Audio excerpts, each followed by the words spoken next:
Today on Not Sam Wrestling, Roman Reigns is back, is Randy Orton coming back. Tony Khan won't stop tweeting. Adam Copeland versus Christian is heating up.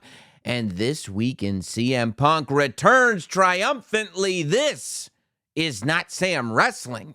Welcome to Not Sam Wrestling 469. Nice.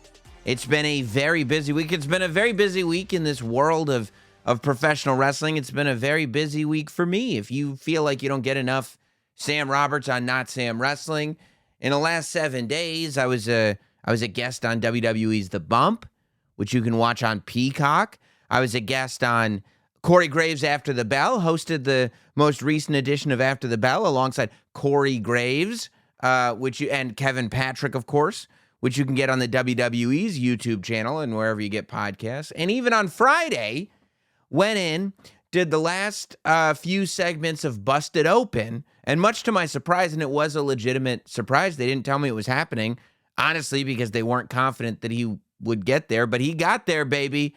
The Nature Boy Ric Flair walked in. I got to spend my Friday morning with Ric Flair. That is available on the Busted Open YouTube channel. Wrestling continues to increase its footprint across this vast global media landscape. On Wednesday, I think it was Wednesday, A24, which is like, I mean, if you don't follow film, A24 is like the biggest movie house there is right now. Everything A24 puts out, whether it's a horror movie, whether it's whatever, it's always weird and it's always good. They get nominated for awards nonstop. Everything is good. If you stamp A24 before a movie, it has to be good right now. They don't have any flops. And their next movie coming out for Christmas is The Iron Claw. The trailer dropped for The Iron Claw, which is the story of the Von Erich family. And I thought the trailer looked so good. Something you can check out on YouTube. Again, just live your life on YouTube like I do. It looks amazing. Zac Efron playing Kevin Von Erich. That kid who's in that show, The Bear, and he was on Shameless, playing Kerry Von Erich. MJF, he's not in the trailer, but he is apparently in the movie as the fake Von Erich. I can't wait to see this thing. I'm watching the trailer, and just from the trailer, there's a few things that I liked. Number one, it didn't spoil how it ends. So the people who don't realize what the Von Erich story is, obviously all of us are well aware of the story. We know what to expect. We know we're not going to have a pleasant night at the movies. It's going to be a tearjerker. But I hope the people that don't realize, I hope the people that are just sitting there watching The Bear or watching High School Musical going, yeah, I'll support my guy, go in there and realizing they're going to hear a life-alteringly tragic story. But they didn't spoil the ending, even though it's a true story. And I felt like, and this is rare when it comes to portraying wrestling in Hollywood or any sort of like mainstream, it actually felt like they got it right. Like they realized they didn't have to dumb down this wrestling story to convince people to go see a wrestling movie. They realized that this universal story, this story that anybody would find compelling, happens to take place within the realm of professional wrestling. And it seems like that's the way it's being portrayed, you know? Going back, I mean, World Class, you go back and you watch World Class. In terms of territory wrestling, World Class was so far ahead of its time. Specifically in the sort of sports entertainment WWE style, in terms of the camera angles, in terms of the movement, in terms of the music, in terms of the storytelling. I mean, World Class was like 2 decades ahead of its time. But amazing stuff. I remember finding it when I was really getting into tape trading in like probably the late 90s. I was aware of it before then, but that's when I really started to get a ton of tapes of all the old world-class TV shows. And it's just so good. Boom, ba-da-ba-dum, ba-da-ba-dum, ba-da-ba-dum, and the opening.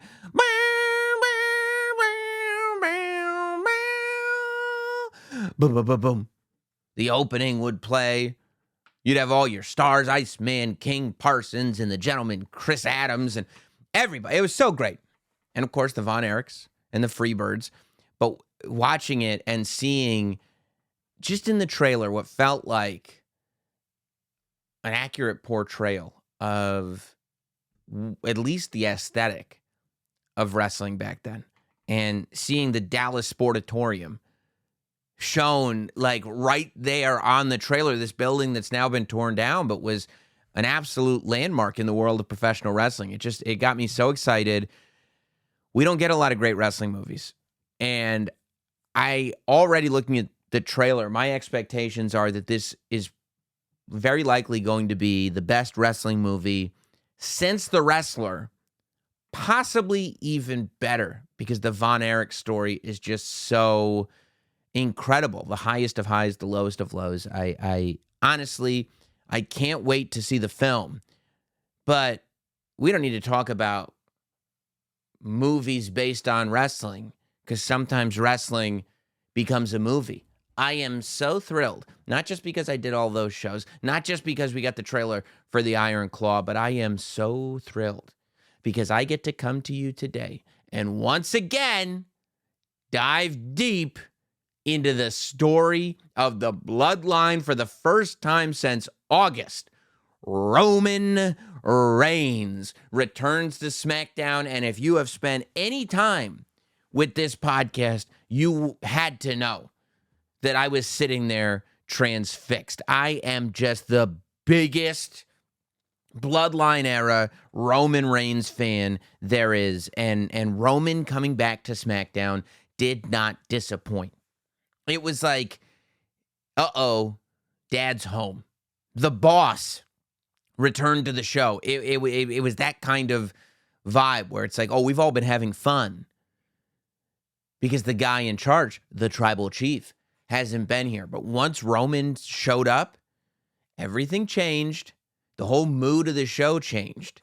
And everybody kind of had to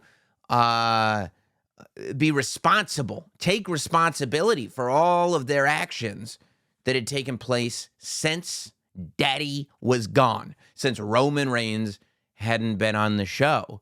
And we saw that sprinkled throughout. The fact that WWE, and they've taken their time by building these stories over the course of the last year or two, and are now at the point where everything is getting interweaved with each other, but in a way that is so cohesive. It's almost jarring because it's what, as wrestling fans who follow these stories, it's what we've asked for forever. I mean, it's the bare minimum. Just make it so the stories make sense. And you turn on SmackDown, and it's like once these stories start to make sense again, it is a pleasure to watch. So John Cena comes out and opens SmackDown, and again, we're just taking it for granted. We're getting John Cena on a weekly basis on SmackDown. Nuts.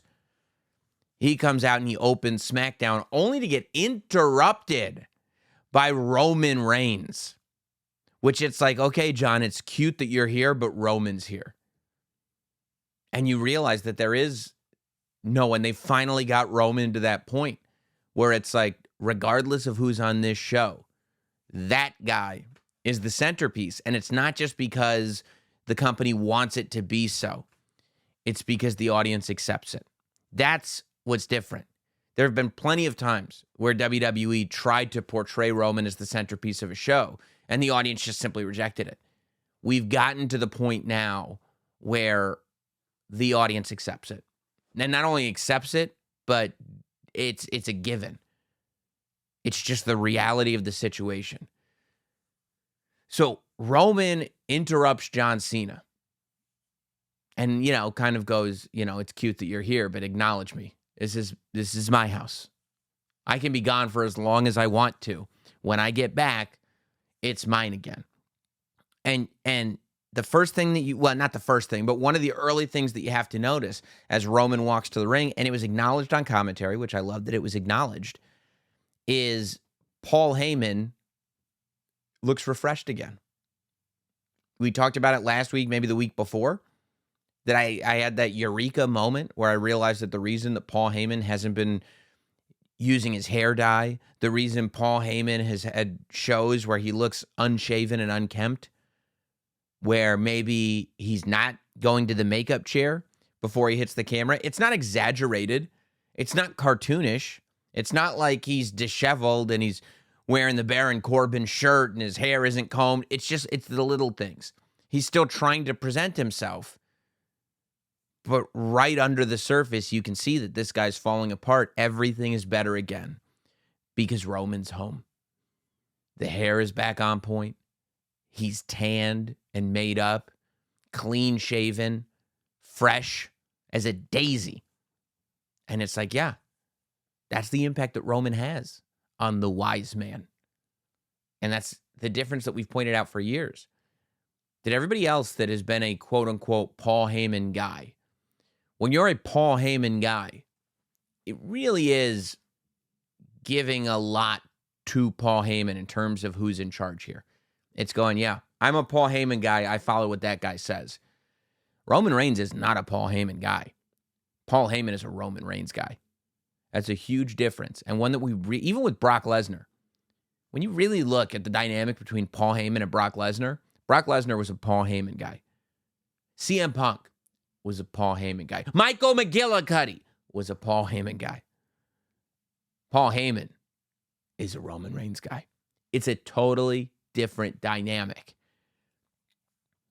So John Cena puts over Roman Reigns, and we'll get into that in a second. I'll get into what John Cena said to Roman Reigns.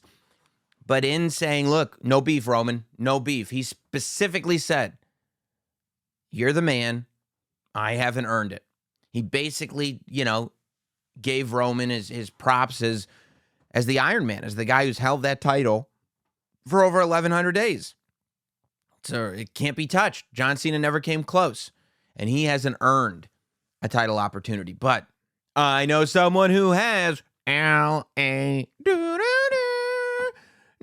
Here comes L.A. Knight. The fans go nuts. And Roman Reigns is looking around like, what? Which I loved. L.A. Knight takes the microphone from John Cena. But again, you have to look at the little things that L.A. Knight does in that ring to make sure that every moment he has, to make sure that the audience sees him as the top star, he takes. There was no reverence for John Cena. Not hatred, not venom, not like, hey, maybe we're going to get John Cena versus LA Knight. Nothing hostile.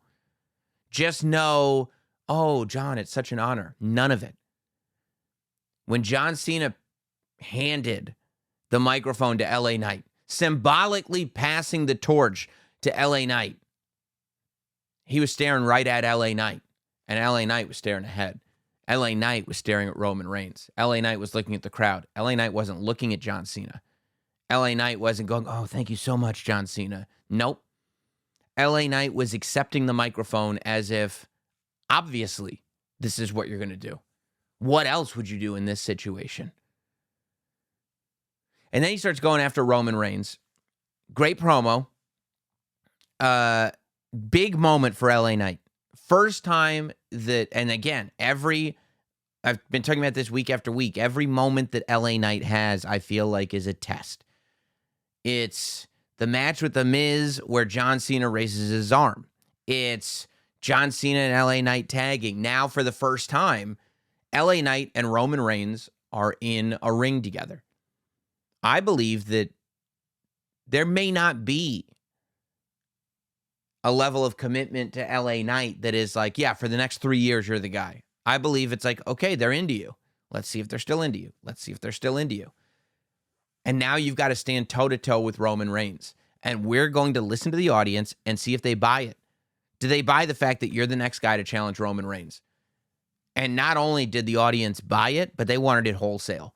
Hook, line, and sinker. Every bit of it. When Roman and LA Knight were face-to-face, they booed Roman Reigns like the top bad guy that he is, and they cheered LA Knight like the number one good guy. That was the reaction that audience had. And Roman Reigns, brilliantly, is looking into the audience in this like confused way, which I love because the implication is he hasn't even been watching the show. That he goes home for 3 months after SummerSlam, and he's not even watching SmackDown at home. Like, he has no clue. He's perplexed. as to why the audience is reacting this way to LA Knight. He hasn't been watching the pay-per-views. He hasn't watched the rise of LA Knight since the Slim Jim Battle Royal up until now. He's not aware of it because he doesn't watch the product. He doesn't follow the rules of Notsam Wrestling because he's the tribal chief. He probably doesn't speculate wildly. He might even fantasy book Randy Orton in his free time. But I can tell you, he clearly does not watch the product. Because he was confused as to why LA Knight was getting this reaction. And he even said to him, "What makes you think you can even stand in the ring with me? Are you crazy? What, now they're saying your name? Whose game is it? LA Knight, yeah." You know. And you can hear in the promo, it always comes up. Everybody goes, "Wow, he sounds like Stone Cold. He sounds like The Rock." And he did sound like Stone Cold. But honestly, Roman and Cena used to get compared to Hogan when they were coming up. It is what it is. There's always going to be influence. So the fact that now you've got Roman, who in going away for 3 months has come back to this time when, for some reason, Jimmy Uso wants to be best friends with him. I mean, even though Jimmy Uso turned on him while he was back earlier. And there's now another top guy. Right? When he left, it was like after he beat Jey Uso, he had beaten everybody. Well, guess what? You left, and everybody became a wider pool. And now LA Knight is part of everybody. And you have not beaten LA Knight, no siree, Bob. So clearly, it looks like that's the direction that we're going in. But it wasn't just about, and we got a little bit of physicality. I don't know if you saw this, but I believe WWE socials posted it. It was on like Instagram and Twitter on like over the weekend. But on Saturday, Roman Reigns worked the live event. I believe he was in a match with Sami Zayn, or at least that's what was advertised. But it ended up with physicality between LA Knight and Roman Reigns. Roman Reigns actually took LA Knight's finisher. And at the end, he was retreating from the ring with his title, and LA Knight was in the center, and now all the fans were cheering him and everything. And I'm sure this is because Roman hasn't had a match since SummerSlam, so he wants to make sure all that ring rust is knocked off before he makes the trip over to Saudi, presumably where he'll face LA Knight, I would think. But at the same time, it's like you talk about all these stories intertwining with Roman Reigns, because on that same show, you still had Roman trying to figure out what was going on with Jimmy. Like, there was clearly hostility from Roman to Jimmy. And Jimmy in this weird delusional place that he's in, pretending like he didn't even realize it and everything's cool. Don't worry, man, everything's cool. Everything's cool. Just trying to weasel his way back in. Solo still being the loyal soldier that he is. But this realization that it's like Jey Uso is on the show as well. Jey Uso, as part of the Undisputed Tag Team Champions with Cody Rhodes, they can go show to show now because they've got both titles. So they're defending the Tag Team Championship on this show. And nothing has been made over the fact that Roman and Jey are on the same show until Cody and Jey beat the undefeated team of Grayson Waller and Austin Theory. And as they're exiting the ring, the Roman music hits. Man, Roman is back. And they made sure if we've got him on SmackDown, we ain't using him for one segment. No. He is going to put his stamp on everything. And I go, wow, because we got this confrontation, but what we ended up getting was Jimmy and Jey kind of staring each other down. And I mean, you talk about satisfying. Roman coming out and staring down Cody Rhodes and just taking his time to when he finally spoke, saying, "This is my show," looking right at Cody. And it was the first time that those two, I think, had been in each other's presence since WrestleMania. Breadcrumbs are getting dropped. Michael Cole, the Monday after Fastlane, brought up the fact that Cody did not finish the story with some very pointed questions from one Michael Cole. But watching, I mean, when Cody saw Roman, because at first Cody is staring down Solo, and it's all good, right? But when Cody saw Roman, it was like he had seen a ghost. That's the guy who took my story from me. And there's also this thing, right? Cody has literally beaten everybody. He's beaten everybody that's been in front of him, except Roman. And I felt like that was written all over Cody's face. That's the guy I can't beat. That's the guy I haven't beat. That's the guy who took my fairy tale away from me. And Roman is looking at him saying, yes, I am that guy. And I'm going to keep doing it. Don't you ever forget that. This is my show. And I'm going to take it away from you again. And seeing those two, I mean, it gave me goosebumps. Seeing those two stare each other down. WWE is firmly dropping the breadcrumbs to say, we don't want to distract you from this being a potential WrestleMania main event. You know, bringing out The Rock, myself included, had a lot of us going, maybe it'll be The Rock and Roman at WrestleMania. The Rock's talking about it on Pat McAfee's show. I think they're purposely leaving these breadcrumbs to say, I mean, there is a lot going on between Roman and Cody right now. A lot. And in this WWE, everything counts. I've been saying this. This is why WWE is so good right now, because everything counts. We're not just going, well, Roman and Cody happened at WrestleMania. They've moved on. They absolutely have not moved on. Cody gave Roman the fight of his life and said a lot of stuff going into that WrestleMania. Roman stopped Cody from finishing the story. Neither of those two guys have let go of that. I thought Cody performed exceptionally well because Roman's nonverbal skills, his promos are great, but his nonverbal skills have gotten so far beyond even good expectations.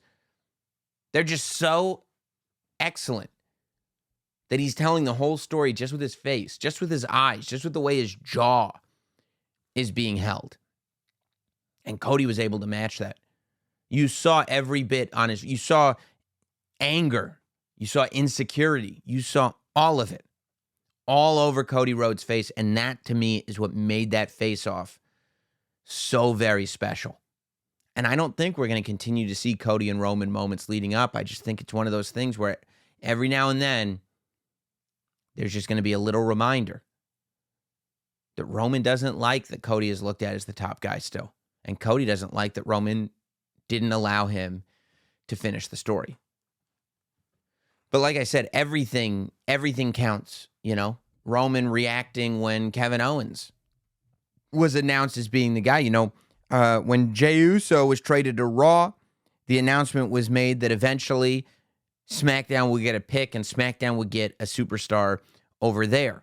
A lot of people thought it was going to be Cody. Nah. It was Kevin Owens. So this does, I think, mean that the KO Sami Zayn split has happened. That's not to say they'll never team again. But I think the idea is that if they're not the tag team champions, and they're not going to be the tag team champions, they're not just going to exist in the tag team division. You've got two main event stars. It's one thing if they've got the gold. But if they don't have the gold and they're not going to have the gold, what purpose does it serve having them together all the time? Instead, we can tell all these new stories. There's plenty of people for Kevin Owens to tell stories with on SmackDown. There's plenty of people for Sami Zayn to tell stories with on Raw.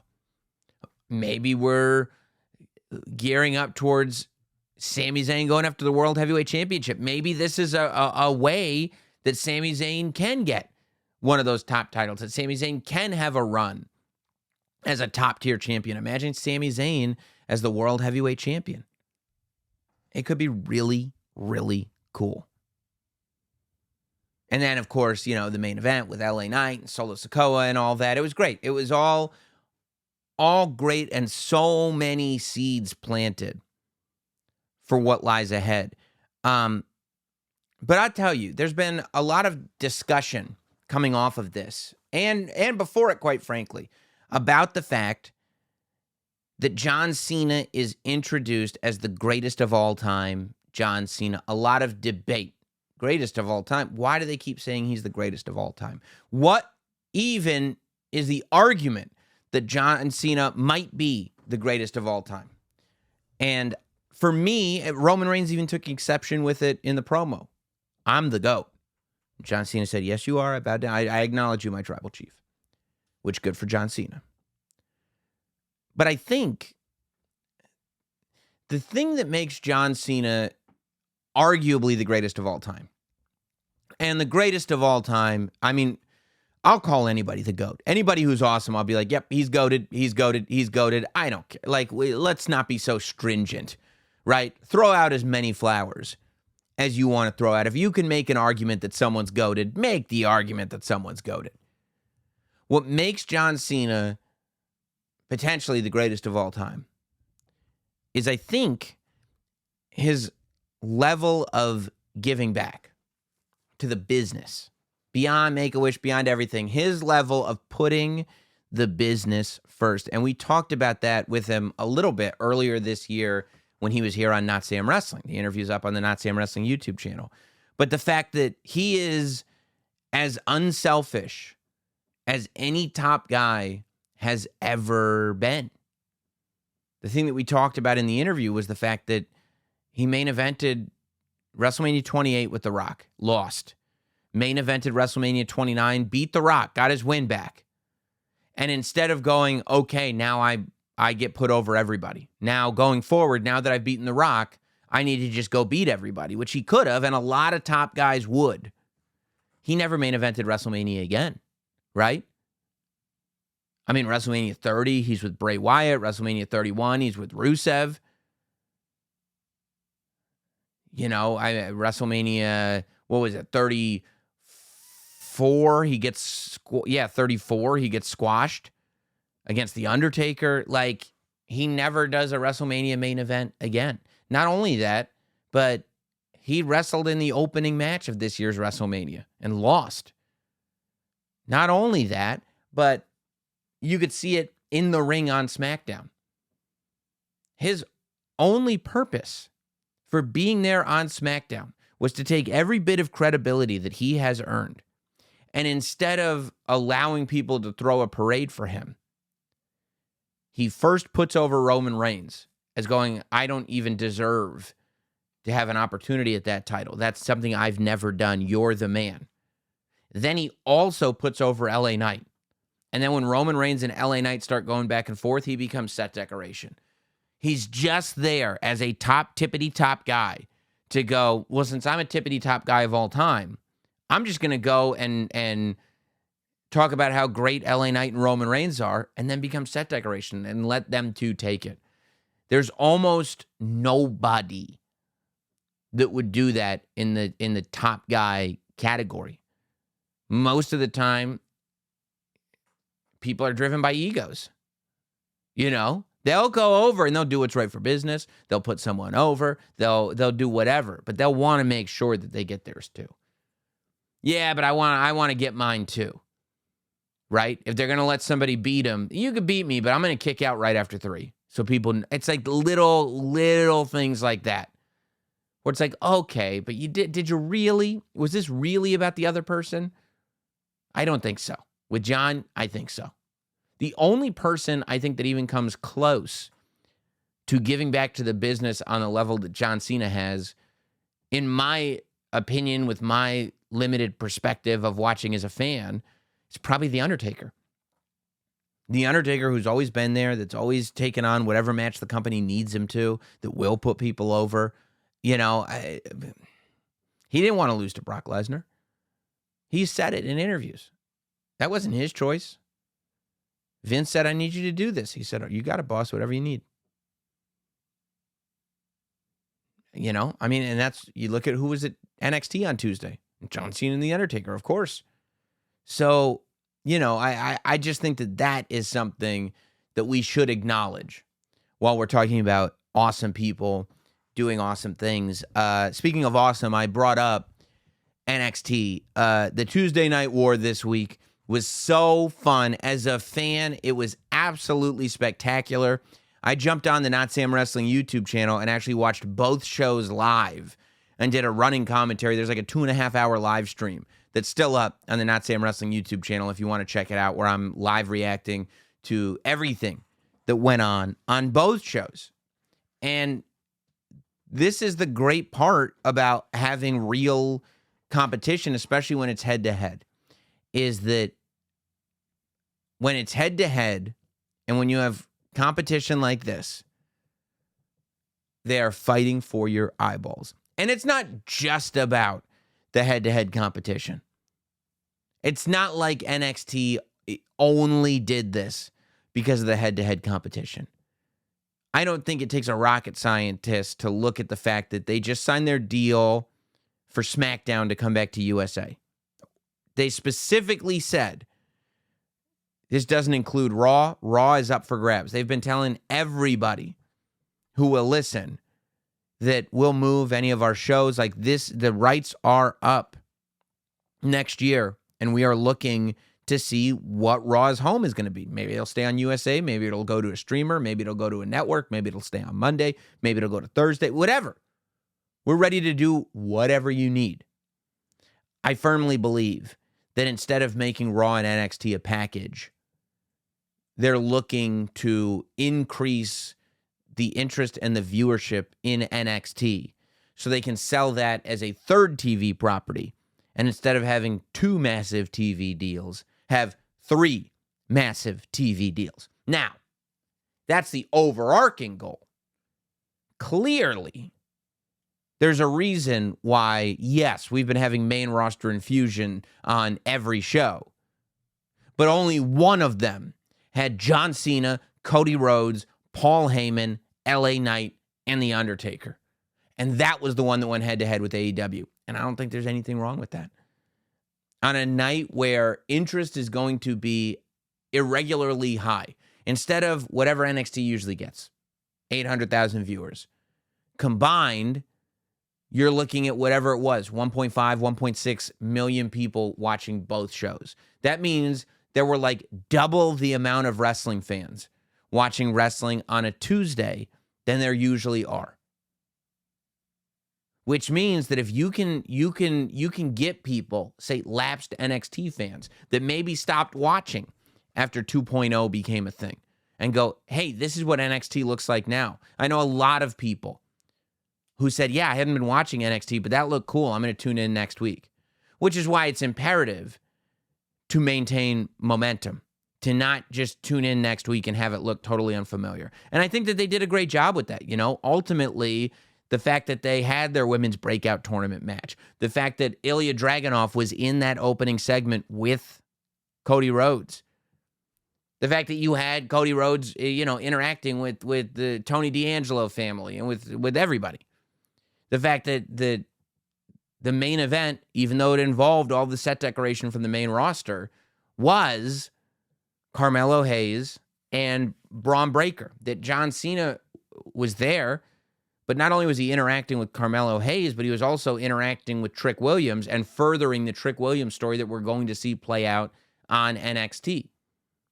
There was a lot done in that show that leads to next week, meaning this week, that while you won't have main roster people, if you were interested, or the same main roster people, if you were interested in what you saw on Tuesday, then theoretically, it will maintain your interest when you tune in again. And that's got to be the goal, right?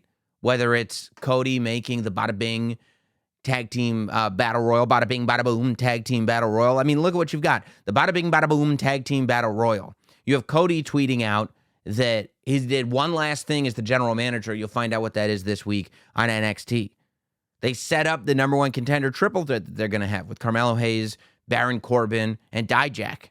And not only that, but you got this week is going to be all the fallout from last week that everybody was into. And then the week after that is Halloween Havoc Part 1. The week after that is Halloween Havoc Part 2. You should have bangers throughout the month of October coming off of that special Tuesday Night War show, which puts you in a really sweet spot, because if you can get people that don't usually watch NXT to tune into that show with all the big stars, and because they did that, they're tuning in to the week before Halloween Havoc. And because they did that, now they're invested in Halloween Havoc. So they're watching next week and the week after. You've now got people watching NXT 4 weeks in a row. That's your new habit. Guess what? We just got a new Tuesday night viewer. If it works. I think ultimately the rating scores ended up being with NXT getting something in the 900,000 range. AEW getting something in the 600,000 range. AEW put on a hell of a show too. AEW, I mean, the matches on AEW, the opening the show with the Christian promo was doing the best work in his career. I keep saying that. And then Bryan Danielson versus Swerve. Not only do we get this great match, Bryan Danielson and Swerve, but you get to see that there really is an investment in Swerve being a main event AEW guy. And I love that because he is. That's where he deserves to be. And he put on a hell of a match with Bryan Danielson. You had MJF on the show. You had the Adam Copeland segment and match at the end. Adam's first AEW match. You had a ton of great stuff happening on Dynamite as well. Obviously, they're not on in their regular time. But ultimately, of course, NXT won. I don't think there was ever a question for most of us, once those commercials came out where they were like, and then AEW was like, well, we're not going to have commercials for the first half hour. And WWE was like, okay, neither are we. Right? And so everything is fire with fire. And NXT was in a position where they're like, we're going to show you what WWE does. And if WWE is going to do what WWE does, at this point in time, it's going to be very, very hard to compete and beat that. Now, the fun thing is, because as I said, as a viewer, you've now got Dynamite putting on one of the best shows that they've done in a long time. And you've got NXT maybe doing the best NXT show they've ever done, all competing for our eyes. And depending on how the TV rights deals pan out, because they haven't said what night SmackDown's going to be on USA, a year from now, next October, SmackDown goes to USA. We don't know what night. Could be Friday, could be Tuesday, could be any night, could be Thursday, could be Wednesday. And I say that to say that a year from now, we don't know where Raw, NXT, or SmackDown will fall during the week. They'll probably all three be on, but we don't know what night of the week, which means a year from now, we could very easily have a situation where we go head-to-head every week. And if that is the situation, we win big. I personally hope it is. And I know people say, well, that splits the audience. But ultimately, I believe if you've got two shows right now, wrestling being as hot as it is, if you've got two shows competing on that level, I believe that it will bring out the best in those shows. And I believe you will get more people watching both shows. I don't know if you'll get enough people where both shows, but if AEW is not on, I don't think NXT is doing 900,000 viewers because they're not loading up the lineup like that. And there's just not this interest, this competitive interest that happens. I'm not against tribalism amongst fans. I don't think it's a bad thing. I think that it's one of the things that makes you a fan. It's one of the things that keeps things exciting. It's why we go to a football game and we cheer for one team and we boo the other. It's on a Tuesday night with those two shows going and you as a fan have an investment in one winning the night. You as a fan have an investment in one show being great. It makes it fun, man. And I got no problem with that. What I do think is bad is if you want a company to not exist. The idea, this whole thing, I think we're all in agreement as fans that when shows compete, we tend to get the best shows. I mean, even when Impact tried to go head-to-head with Monday Night Raw, I mean, it ended up not really being a competition at all. The Impact shows were terrible. But remember that first episode of Raw? They brought Bret Hart back and had him reunite with Shawn Michaels. It was a great episode of Raw because they were competing. Everybody needs to tune into Raw right now. It's that good. You want that as a fan. But that doesn't happen if both companies don't exist. I think that as wrestling fans, and as I've said before, we should always be considering if what we're doing is constructive or destructive. And as people who consume wrestling content, as people who create wrestling content, as people who love wrestling and wrestlers, I think we should want to be constructive for a few reasons. Number one, selfishly, we're going to get the best programming. Number two, we want wrestlers to be able to work. You want wrestlers to make the most money and have places to work. You want to know that if one company is taking an LA Knight and making him portray Max Dupree, that performer, who we know can do a lot better than Max Dupree, can go to another promotion and do what he's supposed to do. We know that if WWE doesn't see what the rest of us see in Swerve, that Swerve can go over to AEW and become the star that he was always supposed to be. That if Aleister Black isn't doing what he should be doing in WWE, that he can go to AEW and become the star that he was supposed to be, and vice versa. If Jade Cargill has the potential to be a household name, that Jade Cargill doesn't just have to stay in the realm of AEW, she can go over to WWE. If Cody Rhodes has now brought himself up to the point that he's doing great, but he could be a WrestleMania main eventer, that he can go back to WWE and be a WrestleMania main eventer. We should want this. We should want everybody to succeed. We can like one better than the other, but the idea that you want one not to exist, I think, is counterproductive to your own fandom. I think this came up a bunch this week with the Tony Khan tweets. And I'm not going to pretend to know how Tony Khan's brain works, but for Tuesday, like kind of leading up to the Tuesday and then coming off of the Tuesday, a lot of tweets went out from Tony Khan's account. A meme referring to some of the WWE higher-ups as bald assholes went out. Probably not the most well-advised thing to send out.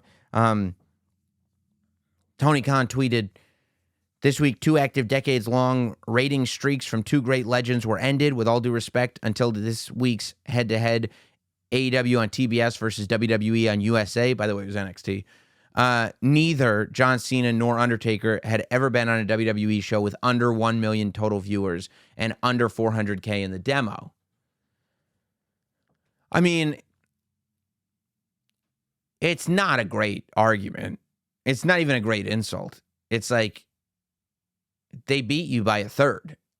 Your whole show didn't do 2/3 of what NXT did. And Edge main eventing is, especially with this first match back, is usually not a 600,000 thing. I mean, it doesn't take a rocket scientist to say this. Like, you're not going to look better. Nobody's going to go like, oh, good one, you really burned him. Because if he cares that much about ratings, I mean, he lost. And then he kept tweeting, he was taking shots at Vince McMahon. He was talking about contract tampering and everything. And I'm sure Tony Khan deals with whatever Tony Khan deals with. If you looked at how he was tweeting, there may have been a method to the madness. Maybe the effort was to get people to look at his Twitter account, because every time he would post one of these insane tweets, the tweet right above it would be a match graphic of like, hey, look, it's like Rocky Romero versus Mystico or whoever coming up on Rampage. Right? And so one argument would be that maybe he's tweeting out this very controversial stuff so that people will go to his Twitter account and get eyes on his product. And it does get eyes on the product, and it does get awareness to the AEW brand. But what are you doing with those eyeballs once they're there? If this is just an effort to get eyeballs on the product, what are you doing once the eyeballs are there? Which is why I don't know, in hindsight, that may be what it is, but that may not have been the original intention. Look, I don't think it does him any good. I don't think it's well advised at all. I think it's entertaining as a fan that there's drama going on, but I mean, I don't think it's going to make him look any better. But I also believe that when I look at the tweets that Tony Khan sent out, there's no doubt in my mind. If Twitter had been around in 1996, 1997, Eric Bischoff would have done this. And I don't know what Eric Bischoff has said about it. He's usually not very kind to Tony Khan. Eric Bischoff 100% would have sent out these tweets. Eric Bischoff was the guy who was breaking every rule. Eric Bischoff is the controversy creates cash guy. Eric Bischoff is the guy that was giving results to the show that he was competing with away on the show. It's something you didn't do in wrestling. Eric Bischoff literally went to the ring and challenged Vince McMahon to a street fight on his pay-per-view. Can you imagine if Tony Khan went to the ring and challenged Vince McMahon or Triple H to show up to Full Gear to a street fight? People would go, this guy's totally lost it. That's what makes me believe that if Twitter had been around, I mean, Eric Bischoff used every other thing he could. I mean, at one point when Eric Bischoff was in charge, WCW used to go to break with stingers. That's not like the stinger, woo! Not like the Fatal Encounter stinger, but like little 2-break quick videos. And it would say WCW where the big boys play. And it would be like a clip of a match, just showing some action. But every single one of them was a guy currently in WCW beating up a guy who used to be in WCW that was now in WWE. It would be a clip if Vader had gone over to WWE. It would be a clip of Sting beating up Vader. If Cactus Jack, if Mankind was in WWE, it would be a clip of Cactus Jack getting beaten up by whoever. Ric Flair, if he were back in WCW, beating up, whoever it was. But every single clip was a current WCW guy beating up a guy who had left WCW and was now in WWE. They used everything at their disposal to cause a ruckus and to take shots. So the idea that this has never been done before, it has never been done before with a Twitter account. And a Twitter account is, I feel like, more exposing, more human, and more personal. So it comes across as less professional, and maybe times have just changed. But yeah, I 100% think Eric Bischoff would have done this exact same thing. And while we're talking about AEW, I do have to say that the story that is currently being woven between Adam Copeland and Christian is terrific. I mean, Christian's go F yourself, just mumbling it, just quietly saying it into the microphone. The promos that they've had in between each other. Now, I don't know if I personally love the idea that all these other stories are getting intertwined with it. Like, I don't know if I need FTR versus Ricky Starks and Big Cass getting intertwined in the Adam Copeland Christian thing. I don't know if I need the BCC getting intertwined in the Adam Copeland Christian thing. Maybe they're just adding all these elements so you can hold off Adam Copeland versus Christian for as long as possible.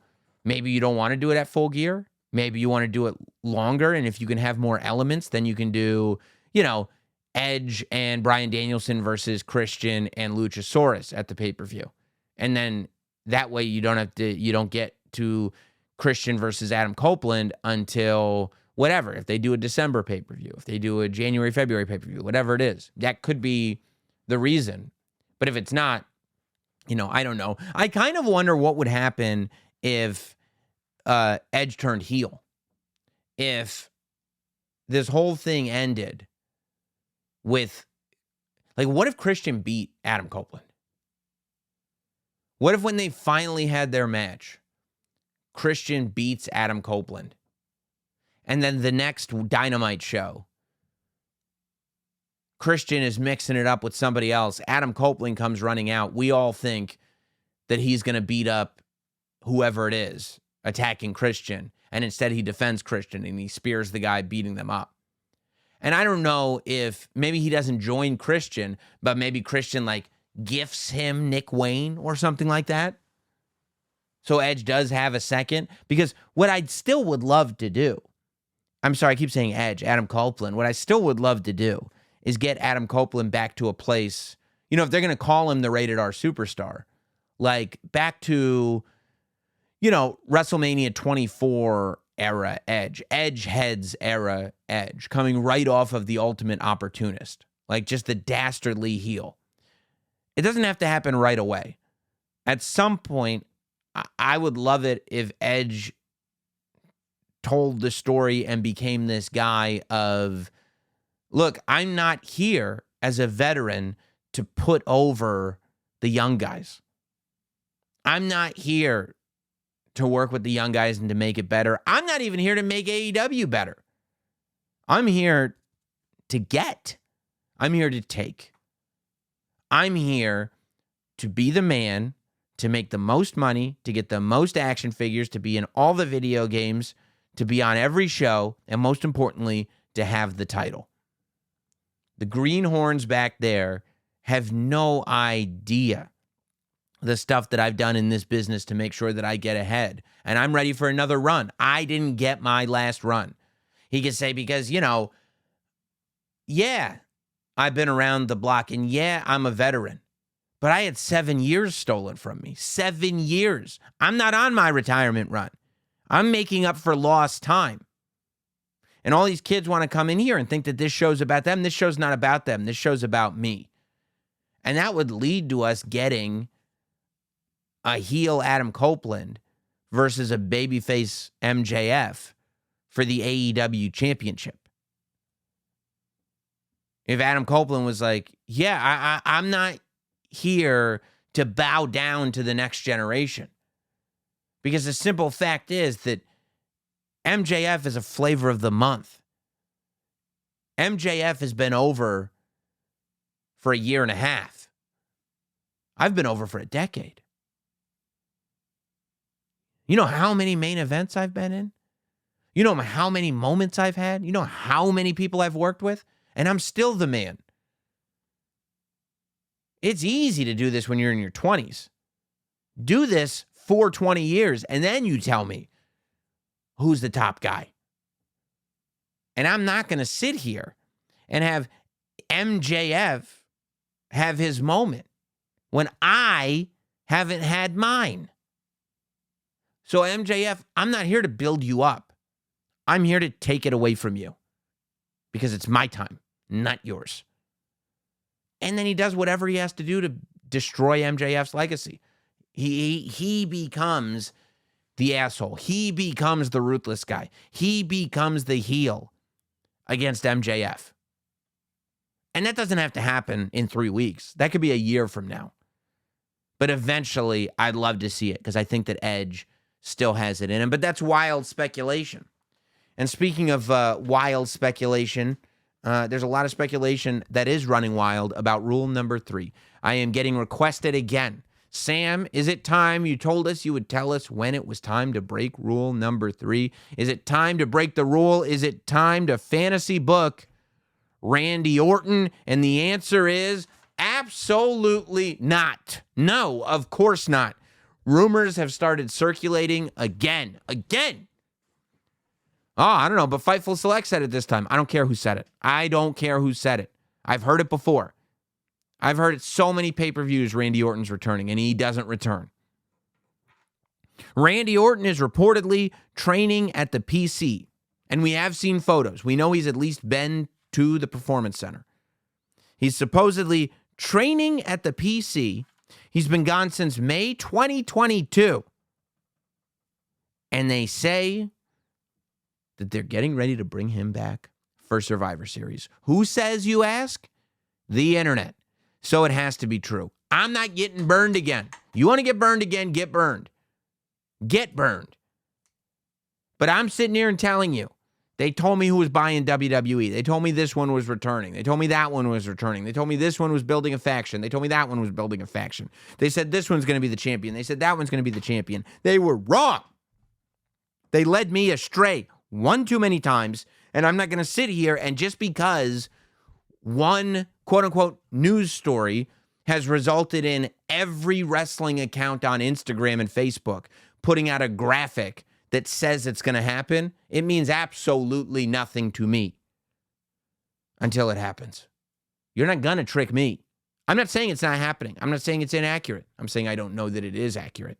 And therefore, I'm not going to keep pretending that it is. Because I've been burned too many times. I was born at night, but not last night. You're not going to have me coming in here and thinking, well, hey, Randy Orton's returning, so let's start fantasy booking. How do you know Randy Orton's returning? Because I saw a meme on Instagram. No, look, it's exciting. Talk about everything changing since Roman Reigns has been gone for 3 months. Think about May 2022. The whole world is different since Randy Orton was gone. There's so much for him to do. It's going to be the biggest thing in the world when he comes back, if he comes back. But who knows if he's coming back, and you're not going to get me. It is not time to fantasy book Randy Orton. Period. We will be watching it, though. And I'll tell you when it's time. I'll tell you what it is time for this week in CM Punk.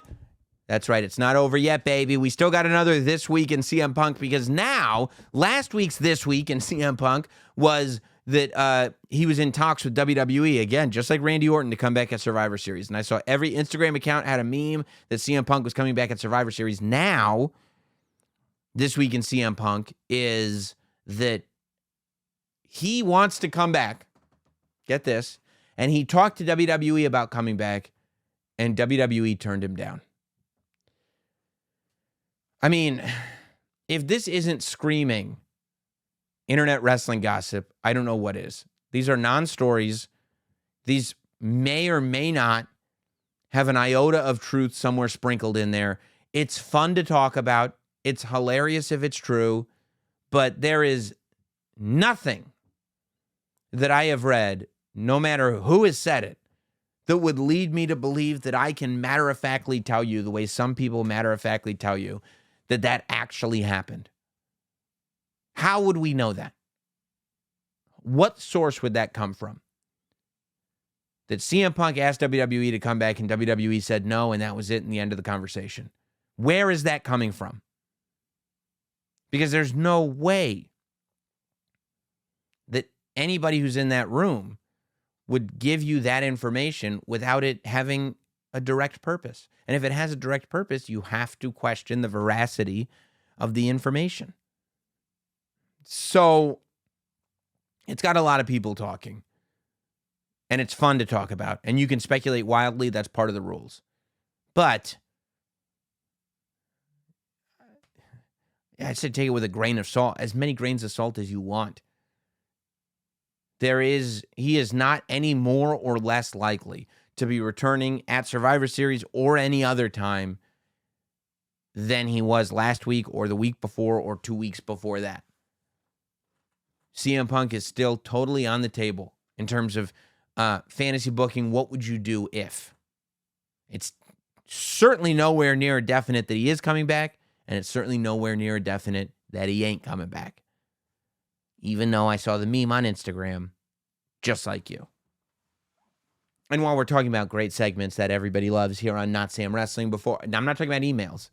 I'm talking about our new segment that we debuted last week. It's called That's Not Just Wild Speculation. That's a spoiler. Here at Notsam Wrestling, I proudly say that we were the first to speculate wildly. While Jade Cargill was still in AEW. I think it was like 2 weeks before the rumor started that she was leaving AEW and going to WWE. It was before the match with Chris Statlander. I said, in a moment of wild speculation, that Charlotte, or work needed to be done with Charlotte so that character became much more human and much more relatable, so that she could be met with a new supervillain.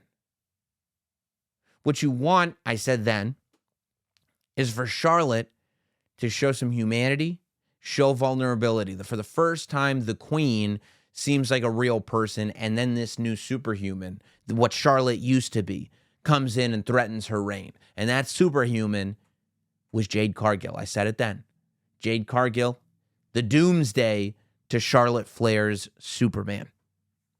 And the reason that that's not just wild speculation, that's a spoiler, is because after that show, Not only did Jade Cargill get signed, but as she's been popping up, at Fastlane, she came out of the car.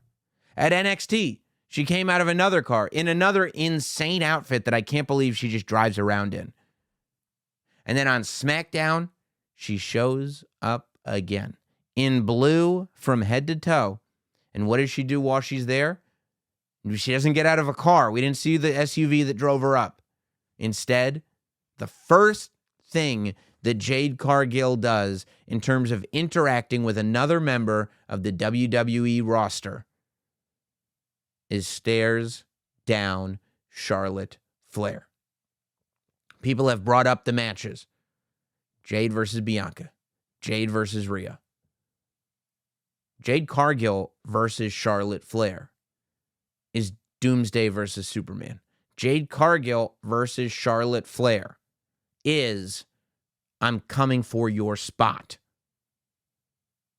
I mean, it'd be easy to make the argument that Jade Cargill is the new Charlotte Flair. The size, the athletic ability, the glamour, the ability to transcend wrestling, to walk around portraying that superstar, being a superstar, no matter where you go. That's Charlotte's pocket, and Jade is sliding right into it. Now, I don't think that this is teasing a match. I don't think that this is announcing this is where we're going first. I don't think that this is announcing even that Jade is going to be on SmackDown. I think that Jade is just being sprinkled in while she's here. And the work is being done now to figure out exactly where she is. Because eventually the bell's got to ring. So we've got to figure out exactly where she is in terms of how to portray her best in the ring. And then go from there to tell the story. And I think that's what we're going to do. I think she'll be on the season premiere of Raw, probably in red head to toe. Maybe that's when she'll stare down Rhea Ripley. Maybe that's when she'll stare down Becky Lynch. But remember, it's not just wild speculation, it's a spoiler. And the next one, I'll tell you right now what the next one's going to be. The next one's going to be what I said a couple weeks ago. What did I say a couple weeks ago? Before John Cena leaves, what do we need to see? We need to throw it back. We need to run it back to John Cena versus Umaga. And we need to get Solo Sikoa versus John Cena one-on-one. In the opening for SmackDown last week, the entire time that LA Knight and Roman Reigns were arguing back and forth, Solo was locked on John Cena. Solo wants John Cena in the worst possible way. In the main event, Solo's concentration was on John Cena. Nothing is by mistake. Everything counts. I believe that it was announced that John Cena would be on SmackDown in October and November. Or September and October. He'll be gone for November. I think that we very well might get a John Cena match at Crown Jewel. I believe that John Cena match will be against Solo Sikoa. I believe that Solo Sikoa will beat John Cena. Hey, it's just wild speculation. But is it? Real quick news and notes before we get to emails. Shout outs to our man Nick Aldis. Nick Aldis announced as the new SmackDown general manager ever since they made Adam Pearce a full-time authority figure on the show. I've thought that they should have separate authority figures. If you're going to do authority figures, you should have separate authority figures for Raw and SmackDown. There should be somebody who, in storyline, is working towards SmackDown's best interest and Raw's best interest. When you've got superstars being traded from brand to brand, when you've got drafts happening, it's hard to believe that the same guy is managing both shows. Now, Triple H did a good job when he made the announcement on SmackDown of making it clear that Adam Pearce had never been general manager, that Adam Pearce was simply an official. But now Adam Pearce is the GM of Raw, and Nick Aldis is the GM of SmackDown. And I love it because I think both will play a role that is more understated, a role similar to what Adam Pearce has been playing as an official. Whereas in the past, the GMs are either power hungry or they're baby faces that want to give the heel a comeuppance or whatever it is. I think that both Adam Pearce and Nick Aldis will kind of be understated and just characters that allow the show to continue to happen. They're really just devices as characters that provide logic for some of the decisions being made and a face to go with it. So I think that that's great. I'm really happy for Nick. You know, he was on this show when he left the NWA. I think he's an awesome dude, and I love that he's found this spot. You know, you never know where you're going to end up in this wacky world of wrestling. And I wouldn't have even thought to ask him what he thought of this as a possibility, because it wasn't, it's who saw this one coming? But I'm super excited for Nick. I'm super happy for him. And I also love that apparently WWE loves former NWA champions. If you've been an NWA champion, you might be ready to be a GM. I don't know. Maybe Tyrus gets an NXT run. We'll see. Who's to say? You're to say. How are you to say? Through email, of course. You want to have your opinions heard here on Not Sam Wrestling? Email notsamwrestling@gmail.com. That's notsamwrestling@gmail.com. Also, if you're watching on YouTube, don't forget to leave something in the comments. Hit like on this video, subscribe to the channel, and watch everything else that we post throughout the week. We will have more content again this week, probably on Wednesday or so, I would imagine. Let's go to my man Kanjay. Hey, my man, a crap ton of dopamine went into my brain when you referred to me as a regular 2 weeks ago. Appreciate that. Here's 2 simple questions for this week. They better be simple. What are your favorite last man standing matches off the top of your head? Rock versus Mankind is a go-to, definitely, for the 1999 Royal Rumble. Or I guess that was I Quit. But they treated it like a last man standing match. I don't know. And then, who is the king of each of the big 4 pay-per-views for you? Royal Rumble, WrestleMania, SummerSlam, and Survivor Series. I mean, that's an annoying question, to tell you the truth, because it actually takes, I think, WrestleMania is Shawn, SummerSlam is Brock, Survivor Series, I don't know. I'd have to really think about it. And I don't know, Royal Rumble might be Shawn again, might be Brad, I don't know, Hunter. I don't know, man. That's like a really thoughtful question. I'd have to put some time into. Ultra Boy Sam, someone had asked this question: which is better, Vince versus Shane, WrestleMania 17, or Ray versus Dominic, WrestleMania 39? Definitely Ray versus Dominic. Ray versus Dominic ruled. Maybe history will dictate the best match of WrestleMania 39 both nights. Also, always want to know, what are your thoughts on the year-long story between Matt Hardy, Kane, Lita, Schnitzky, and Edge? I think it's the most interesting storyline in WWE history. If you're not going to give me serious questions, I'm not going to give you serious answers. Sean writes in, I'm a lifelong WWE fan, been listening for 2 years now. Appreciate that. I find your podcast fun and insightful. I hope that it is both those things. I have a question for you. Why does WWE block out the finish of a match? For example, when Io Sky hit Charlotte Flair with a moonsault, the screen goes black. I remember a time when they showed the finish on TV, maybe during the Attitude Era. I don't know that they've traditionally shown the finish on TV. Usually, it was even an agreement with the pay-per-view. Sometimes they showed a still and played the commentary over it. They didn't go to black. They'd play the still. You know, I think the idea is that you're not going to get all the clips from the premium live event on the show. I don't know if it's effective or not. I just think that's the philosophy. I think it might have been a legal thing in the pay-per-view days, but I'm not sure. Nicholas writes in, hey, boss, whose game is it? Sam, Ra, Birds. Yeah, I like that.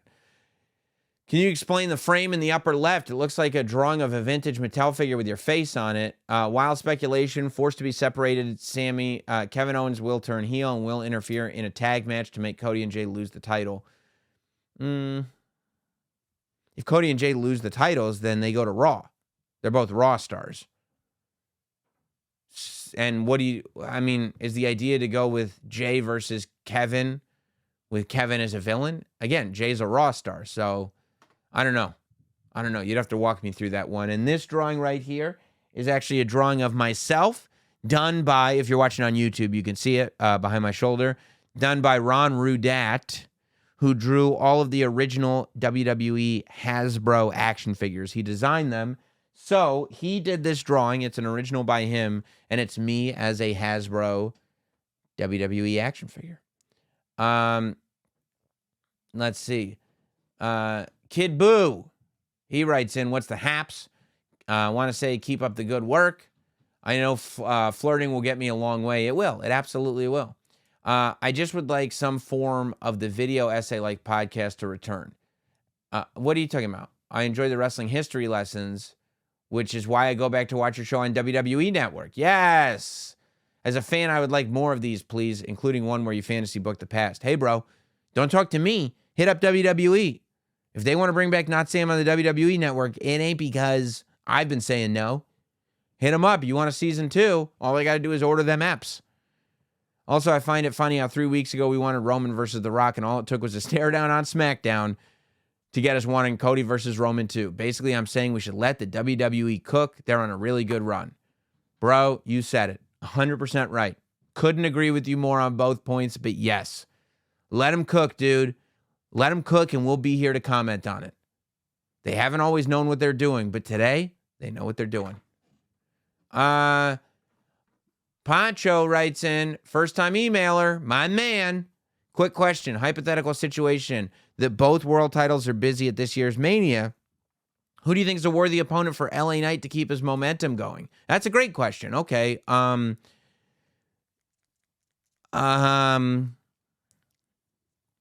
If Gunther's still the Intercontinental Champion, that could be a thing. You know who you do? Logan Paul. That's what you do.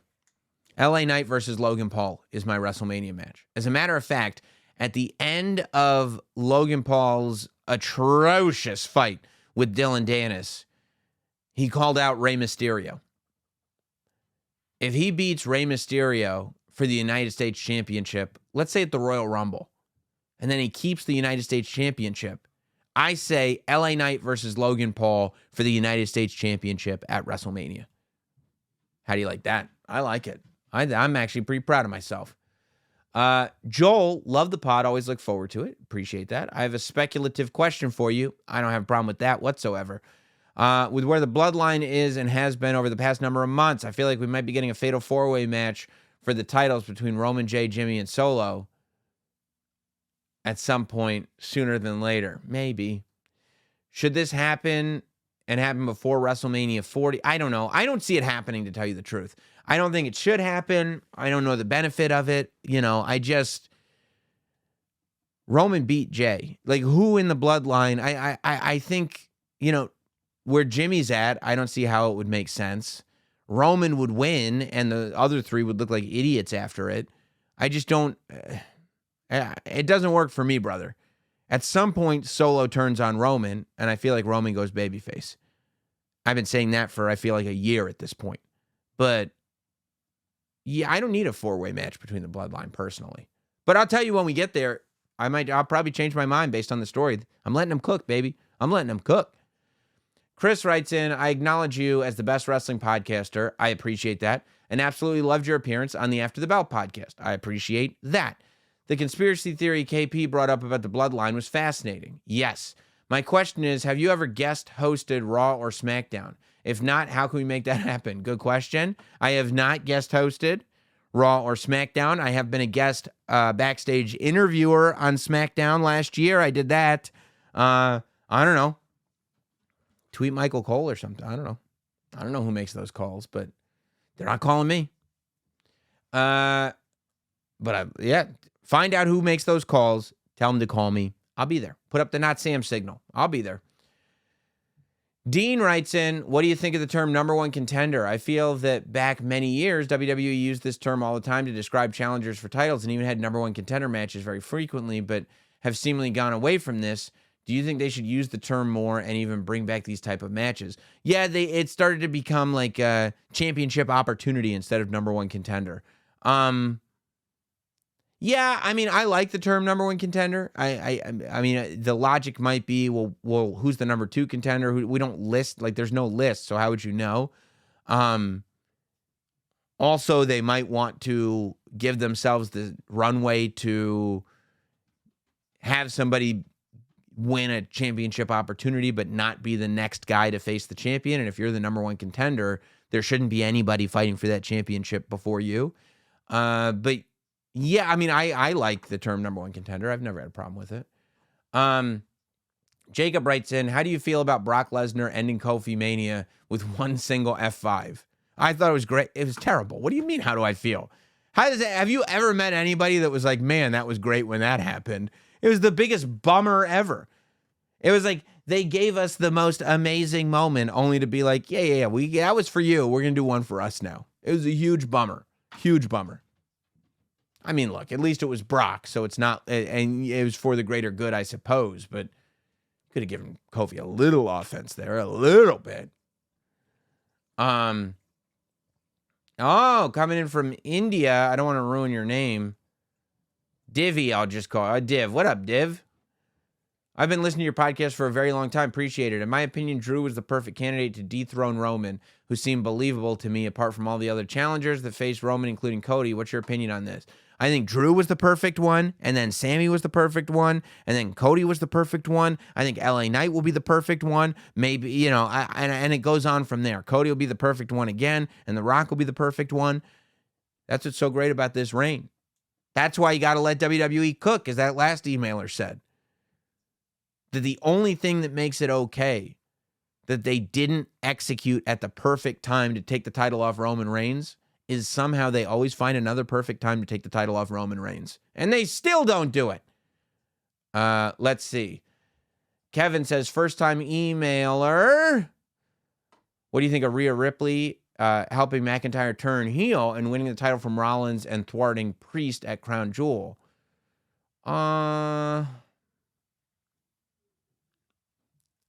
I don't know about that. I don't see Damian Priest turning babyface. So Drew and Rhea are clearly going to be a thing, and soon. That's possible. I do wonder if Drew is going to join the Judgment Day or if Rhea is going to leave. And if Rhea is going to leave, where does that leave us with Dominic? Because Rhea and Dominic is too good together. Yeah. Okay. I think I tackled that one.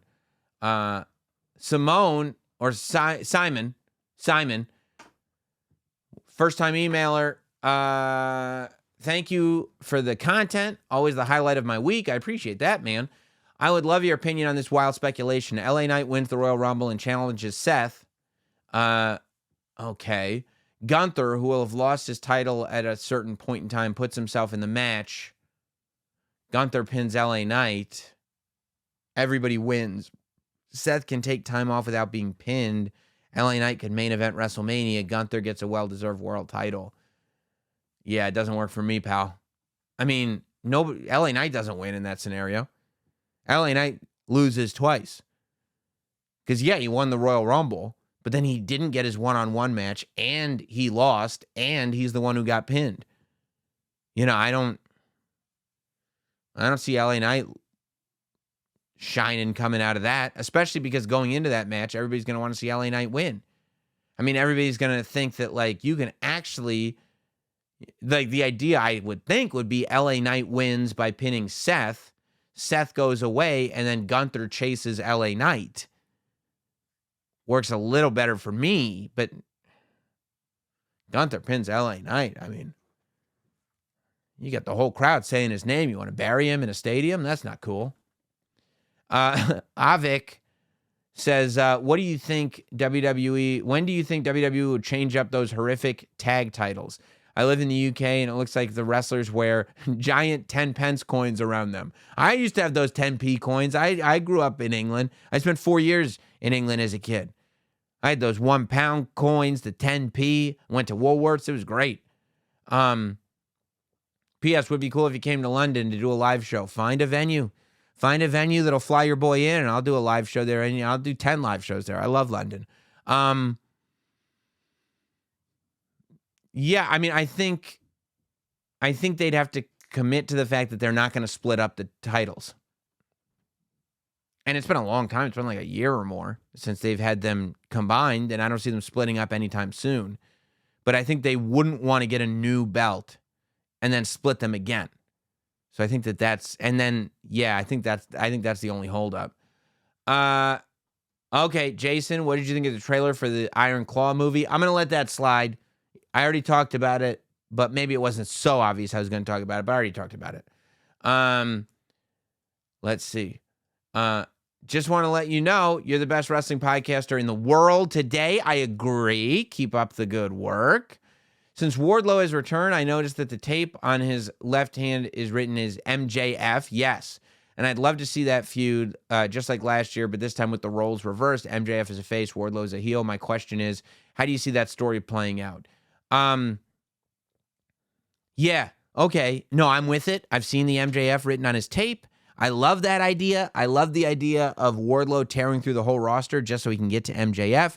I love the idea of Wardlow telling a story where MJF was selfish, where MJF, in the biggest night of Wardlow's life, MJF made the whole story about himself and throwing a tantrum and blah, blah, blah. And then MJF can come back with the fact that he put Wardlow on this pedestal. He gave Wardlow everything, and Wardlow couldn't do anything with it. I think you can easily, just in the tonality and the attitudes, make MJF the babyface and Wardlow the heel. MJF can express that he put Wardlow on the pedestal and Wardlow did nothing with it. Wardlow expresses that MJF made it about himself when it was time to be about Wardlow. The difference is MJF does his stuff through talking and Wardlow beats the stuffing out of MJF every chance that he gets. That's how Wardlow is a heel. I'm with it, dude. I'm with it. Thomas writes in, I want to say thank you. Your podcast gets me through my workday. Incredible. Now, the real reason I emailed you, I have predictions on what's going to happen at Survivor Series. Predictions or wild speculation? So we all know at Survivor Series War Games is going to be the Bloodline and Judgment Day against Cody, Kevin, Sami, and Jay. Who the fifth guy is undecided. Anyone have two predictions? The first prediction is AJ Styles. And that's that he's the fifth partner. But Jay will turn on Cody. Okay. Which was set up for Cody to go one-on-one with Jey Uso at WrestleMania and Rock and Roman Night 2. Prediction 2, another part of me wants to believe that Jay will stay babyface. Who is that surprise? Speculate wildly. CM Punk being the surprise partner. I don't think either of those two things. I mean, AJ is a possible one. I think LA Knight will probably be the fifth. I think if they've got Rock for WrestleMania, maybe they'll do. I think this is what they're. I think if they get Rock for WrestleMania, they'll either do Jey Uso versus Cody, or CM Punk versus Cody on night one, and then Rock versus Roman. If they don't have Rock, they'll probably still do Cody versus Roman, unless they do Randy versus Roman. But we're not fantasy booking Randy Orton. I think you've got to figure out if you're going to do Jimmy versus Jay at WrestleMania. Because there's a reason we're keeping them separated. We haven't seen that match. I think that's a match people are waiting for. I think there's a good chance that headlines night one. So, but if you got Rock and Roman and Cody and Punk, it's not going to headline any of them, but it will be a big match. So, we'll see. Corey, been listening to your show religiously post WrestleMania 39. I love hearing that. I was sure to plug your pod to my brother, who's now also a weekly listener. That's keeping the families together. You guys talk about this when you get together. It's great. We made time to attend your live show in Detroit. Loved it. Thank you. You're doing God's work. Appreciate you. We plan to also attend your gig in Philly and wish we would have known of you when you were in LA for Mania. Geez, this is a great email.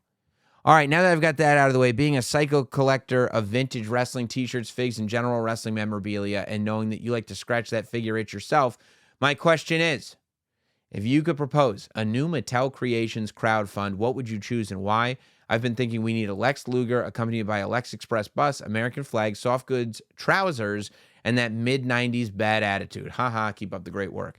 Okay, Lex Express is a good one because you would have to do an elite scale Lex Express, which is a big bus. So that's a big item. It's not going to be on store shelves. My thing is, I want to do a barbershop. Now, WWE doesn't have a Legends deal with Marty Jannetty, so Mattel can't do a Marty Jannetty figure. So I don't think this is necessarily about that moment. But I would love if Mattel on their website did a crowdfund barbershop set. And it would have the whole barbershop set. It would look like $1 million. It would have a breakaway window. It would come with Brutus the Barber Beefcake. And then Ultimate Edition. It would also come with, and this is like, you tier it depending on how many people buy it, an Ultimate Edition Shawn Michaels, but with black jeans and the black leather jacket, the outfit that he threw Marty through. I say the barbershop window is breakable.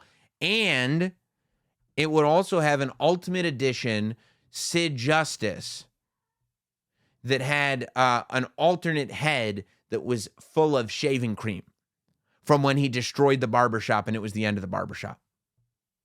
I'll go through barbershop history and see if I can figure out more figures to put in the set that have to do with barbershop segments.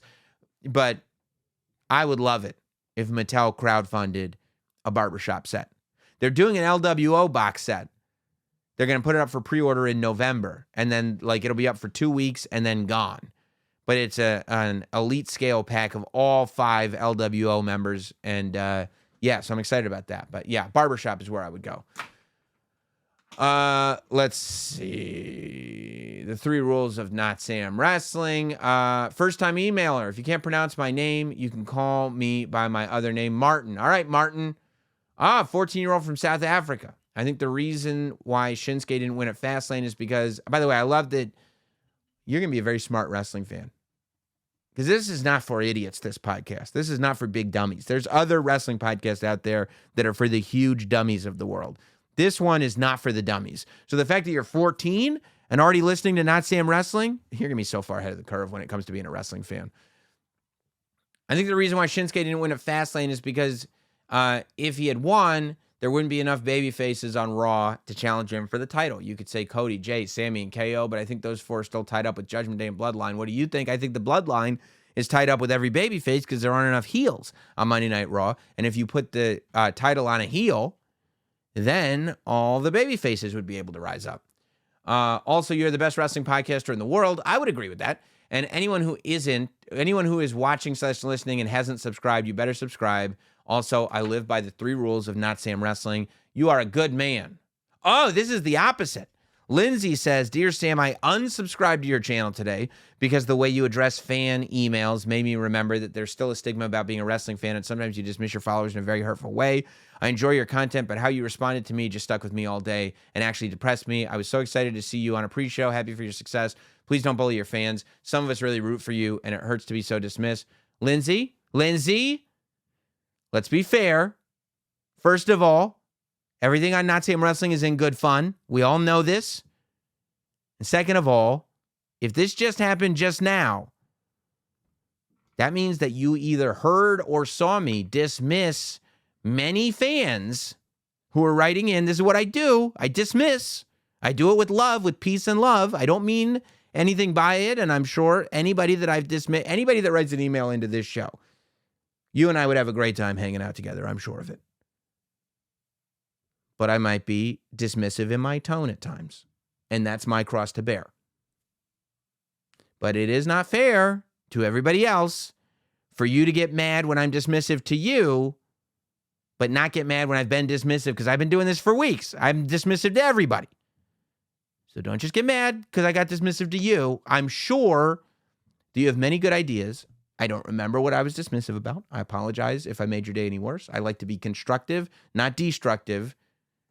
But also, I do these emails after talking about wrestling for over an hour, and sometimes I'm in a mood, or I'm hangry, or I need a Snickers. What can I tell you? I apologize if I made your day worse, though. I only hope to make your day better. Okay, listen. Somebody just, the next email in here is an extremely long email. I just said I don't want. There's a whole thing, dude. Why are you writing this? This is from Dean. I appreciate your appreciation of the sponsored gimmick trends in wrestling.